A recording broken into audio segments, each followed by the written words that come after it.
बहुत ही मुहतरम, इज्जत महाब, आली जनाब, समाज सेवक जनाब जावेद गोरी साहब को इंतहाई अदब व एहतराम के साथ मैं दरख्वास्त दावत दूंगा कि वो स्टेज पर तशरीफ़ लाएं और अपने नेक जज्बात का इस लहलहाते हुए अवामुन्नास के सामने अपने नेक जज्बात का इजहार फरमाएं।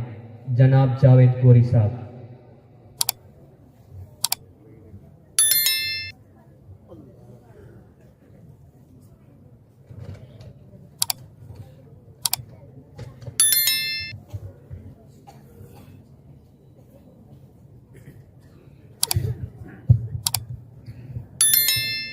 स्टेज पे तशरीफ फरमा उत्तर प्रदेश, गुजरात और राजस्थान के हर सूबे से आए खुशूसी मेहमान, आप सबका मैं खैर मकदम और इस्तकबाल करता हूँ।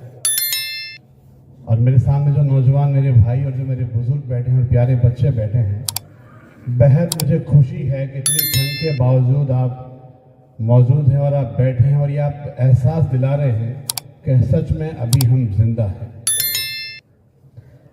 मैं अपनी बात शुरू करूंगा और बाद में तल्ख लहजे में ही शुरू करूंगा।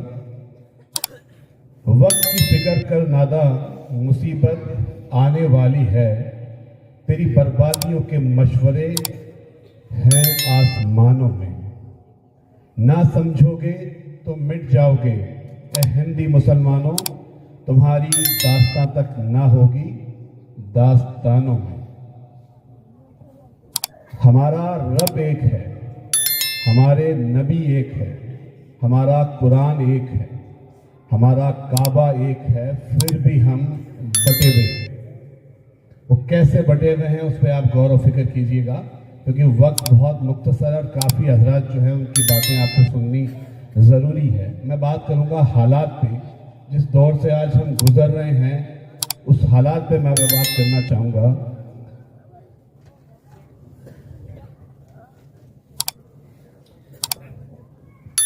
एक मेरी खुशूसी आपसे गुजारिश रहेगी, रमज़ान का महीना आने वाला है, अगले महीने से रमज़ान शुरू होने वाले हैं। जो मुसाफिर आते हैं चंदे के लिए, मुझे ये पता है कि ज़िंदगी में एक बार मुझे मौका मिला था, मुफ्ती साहब मैं आपके वालिद के साथ बीकानेर गया था चंदे के लिए, तो मुझे ऐसा महसूस हुआ कि दुनिया का जो सबसे मुश्किल काम है वो है चंदा करना। मेरी नज़र में उससे मुश्किल काम कोई नहीं है। मैं जब गया था तो मुझे लगा क्या है, ऐसे पैसे इकट्ठे होते हैं, लेकिन जब मैंने वहाँ महसूस किया कि यार ये काम तो ये इतने सालों से ही अल्लाह वाले कर रहे हैं, अल्लाह मतलब इनको और हिम्मत दे। दुनिया का सबसे मुश्किल काम चंदा करना है। तो मैं आपसे कहना चाहूँगा कि खुदा के लिए आपके पास कोई सफ़ीर आता है चंदे के लिए, आपको जो देना है वो आप दे दीजिए, लेकिन उसको आप ये मत कहिए कि आप दोपहर में आइए, आप शाम को आइए, आप इशा के बाद आइए, आप फजर के बाद आइए। अपने दिल पर हाथ रख के बताइए, जब आपका रोज़ा है और जब आप घर पहुंचेंगे और आपकी अम्मी जान आपको कह दे कि घर में प्याज नहीं है, जाके लेके आए, घर में फ्रूट नहीं है, तो आपके दिल पे क्या बीतेगी कि अम्मी जान मेरा रोज़ा है, आपको पता नहीं है। जब आपके पास यहाँ गाड़ी भी है, कार भी है, मोटरसाइकिल भी है, उसके बावजूद आप तल्ख लहजे में अपनी वालदा से ये जिक्र कर सकते हैं। आप सोचिए, वो अल्लाह का बंदा अपने लिए नहीं, गरीब बच्चों के लिए, जरूरतमंद बच्चों के लिए, जो बच्चे कुरान को अपने सीने में उतारते हैं, जिस मदरसे में जो बच्चे पढ़ते हैं, उनके लिए वो आपके दर पे चंदा लेने के लिए आ रहे हैं और आप उनको कहते हैं जोहर के बाद, असर के बाद, मगरिब के बाद। खुदा आप ऐसा बिल्कुल मत कीजिएगा, इंशाल्लाह इसका आपको अजर भी मिलेगा। इसलिए आप कोशिश करके देखिएगा, जो आपको देना है आप दे दीजिएगा, लेकिन उनको आप परेशान मत कीजिएगा। और एक चीज और, जो आते हैं, मैं कहता हूँ आप नसीब वाले हैं, वो अल्लाह वाले आपके दर पे आ रहे हैं। आप कोशिश कीजिए उनकी सहरी का इंतजाम करने का, उनकी इफ्तारी का इंतजाम करने का, और जो आप खाते हैं उससे अच्छा सुनाने की कोशिश कीजिए। नसीब वाले हैं जिनके घर पे मेहमान आते हैं। अब नसीब वाले होंगे आपके घर पे अगर मेहमान आएंगे, आप अपने अखलाक पेश कीजिए। मैं पूरी प्रदेश में घूमता हूँ और देश में घूमता हूँ, मुझे सबसे बड़ी कमी मुसलमानों में जो नजर आती है, अल्लाह में माफ करे, हमारे अखलाक सिर्फ किताबों में और बातों में रह गए हैं और हमारे अखलाक गैरों में ले लिए। मुसलमान फजर की अजान सुनते ही उठना वाला था, वो मुसलमान 11 बजे, 12 बजे, 2-2 बजे उठता है, और जो गैर मुस्लिम है वो 5 बजे उठ करके खड़े हो जाते हैं। इस पर भी आप गौर और फिक्र कीजिए। अल्लाह ताला हम सबको कहने सुनने से ज़्यादा अमल करने की तौफीक अता फरमाए। और एक बात और कहना चाहूँगा, जो मुसलमान भटका हुआ है, तालीम से दूर है, इल्म से दूर है, नशे में चूर है, मोबाइल का बढ़ता हुआ बेइंतहा सुरूर है। उससे पहले मास्टर साहब ने कहा था मोबाइल के बारे में आपको, जुआ, सट्टा, जीना, हराम, सारे काम मुसलमानों में कूट कूट के बढ़ रहे हैं। दिन ब दिन ये तादाद बढ़ती जा रही है, इस पर भी हमें गौर व फिक्र करना है। आप सबसे पहले अपने घर पे देखिए, फिर आप पड़ोस में देखिए कि ये बीमारियां क्यों बढ़ती जा रही है, इस पर हम रोक कैसे लगाएं। इस चीज पे भी हमें गौर व फिक्र करना पड़ेगा। अच्छी तालीम कहाँ मिलेगी इसकी फिक्र कीजिए। और बाकी यकीनन मास्टर साहब की बात से मैं सहमत हूँ। मैं तकरीबन 20 स्कूल के नागौर के एसएमसी एसटीएमसी का मेंबर हूँ। हालात इतने बुरे हैं कि हम दिन ब दिन ये कोशिश कर रहे हैं कि हमारे बच्चे इंग्लिश मीडियम में पढ़े, इंग्लिश बोले, बहुत अच्छी बात है, लेकिन इंग्लिश से बेहतर जो है वो आखिरत है। और आखिरत जो है वो दीन के रास्ते पे चल गई आपको मिलेगी। इसके लिए भी आप गौर व फिक्र कीजिएगा। आजकल शादियों में हम बेपनाह पैसे खर्च करते हैं। 24 घंटे 48 घंटे के दिखावे के लिए हम लाखों रुपए हम शादियों में खर्च कर रहे हैं। उस पर भी आप थोड़ी सी रोक लगाइए। ये बर्बादी की तरफ रस्ते जा रहे हैं। आजकल हल्दी के खाने होते हैं अपने घरों में, आप देखते होंगे, पीले कपड़े पहनने का रिवाज चला है। जैसा लगता है सारे कोई बैंड बाजा ज्वाइन करके आ चुके हैं। इस पर भी आपको गौर व फिक्र करना होगा। देखा देखी में, होड़ में आप अपनी नस्लों को बर्बाद कर रहे हैं।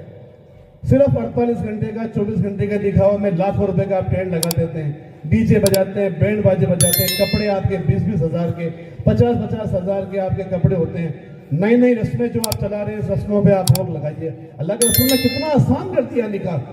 मेरे गैर मुस्लिम दोस्त मुझे कहते हैं यार मुसलमान से अच्छा तो कोई मजहब ही नहीं है, इतना आसान तुम्हारे घर में शादियां करना है। उसके बावजूद हमने उसको उतना ही मुश्किल बना दिया। क्यों? सिर्फ देख देख करके। और सबसे बड़ी जो बीमारी है ना, ये मोबाइल फोन है। सबसे बड़ी जो बीमारी है मोबाइल फोन है। इस मोबाइल फोन ने आपकी नस्लों को बर्बाद कर दिया है। अपने बच्चों से कहें मोबाइल फोन से दूर रहें। और आप भी जो अंगली हम कुरान पढ़ने में इस्तेमाल करते थे, वही अंगली हम सारा दिन जैसे ही फ्री होते हैं ऐसे चलती है हमारी अंगली उस मोबाइल के अंदर। इस मोबाइल से भी आप दूर रहें। नई नई जो रस्में हैं उसको आप खत्म करें। आखिर में मैं एक शेर पढ़ के अपनी बात को खत्म करूंगा।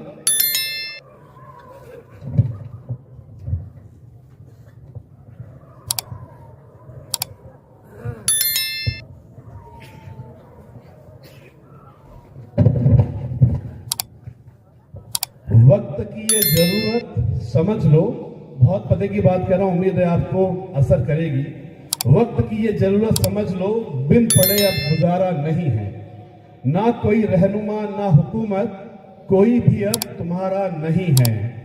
अब कलम और कागज से बढ़कर दूसरा कोई चारा नहीं है।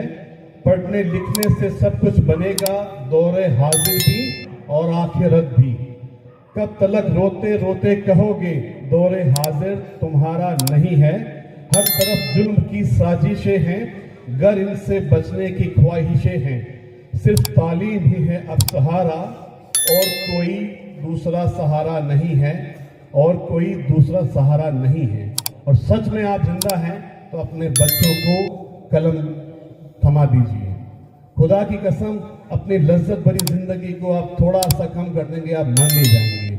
मेरे भाइयों, हम देखते हैं जुमे का दिन है, माशाल्लाह मुसलमान भाई कसाईयों के मोहल्ले में मिलेंगे।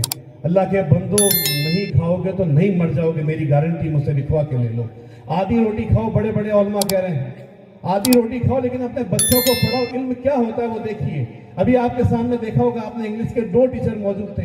1000 की मजलिस में मेरे भाई खुर्रम और अंसारी जी मौजूद थे। क्यों थे? इन्होंने इल्म हासिल किया है। एक स्कूल के प्रिंसिपल हैं, दूसरे टीचर है। क्यों है? इन्होंने काबिलियत पैदा की है। चेहरे पे अल्लाह के रसूल की सीरत भी है, सुन्नत भी है, सर पे टोपी भी है, उसके बावजूद भी वो गवर्नमेंट सर्वेंट है। आजकल दौर भी हो गया कि दीन के साथ में दुनिया भी जरूरी है। दुनिया के लिए आपको पढ़ना पड़ेगा। आजकल के मदरसे हिंदुस्तान में, मैं हजरत आपसे भी गुजारिश करना चाहूंगा, दारुल उलूम देवबंद में मैंने लेटर भी भेजा है कि हम वाकई में अपने बच्चों को आलिम बनाएं, हाफिज बनाएं, मुफ्ती बनाएं, कारी बनाएं। एक 15 साल का बच्चा कुरान अपने सीने में उतार सकता है, तो क्या वो बच्चा पुलिस अधीक्षक नहीं बन सकता? क्या वो बच्चा कलेक्टर नहीं बन सकता? क्या वो बच्चा एसडीएम नहीं बन सकता? बशर्ते हर मदरसों में, मदरसों के साथ साथ स्कूल की भी तालीम देना बहुत जरूरी है। अगर आपको सिस्टम में रहना है, आज हम सियासत करते हैं, एक थाने में अगर एक पुलिस वाला कुछ लगा है ना जिसका नाम मोहम्मद है, तो हमें यकीन हो जाता है कि हमारा काम होगा। एक डिपार्टमेंट में हम जाते हैं और अगर एक मोमिन का बंदा अगर वो मौजूद होता है तो हमें यकीन होता है हमारा काम होगा। अगर नहीं होगा तो हमारे साथ गलत नहीं होगा, ये हमें यकीन है। उस सब के लिए हमें पढ़ना पड़ेगा, हमारे बच्चों को बढ़ाना पड़ेगा और अपनी ख्वाहिशात को कम करना पड़ेगा, क्योंकि ख्वाहिशें बादशाहों की पूरी नहीं हुई, जरूरतें पूरी हुई। मैं अपनी बात को खत्म करूंगा। मुफ्ती साहब की पूरी टीम और आपने जो बच्चों को तैयार किया है, वाकई में काबिल तारीफ है। जिस बच्चों ने इंग्लिश में स्पीच दी है, जिस बच्चों ने हालात के बारे में उर्दू में बयान किया है, वो बेहतर नहीं बेहतरीन है। और मैं मुफ्ती साहब की पूरी टीम को दिल की गहराइयों से मुबारकबाद दूंगा कि अल्लाह ताला आपको और जजाए खैर दे। और मदरसे के लिए हमारी जान की भी जरूरत पड़े तो इंशाल्लाह ये बंदा हमेशा हाजिर रहेगा। अस्सलाम वालेकुम।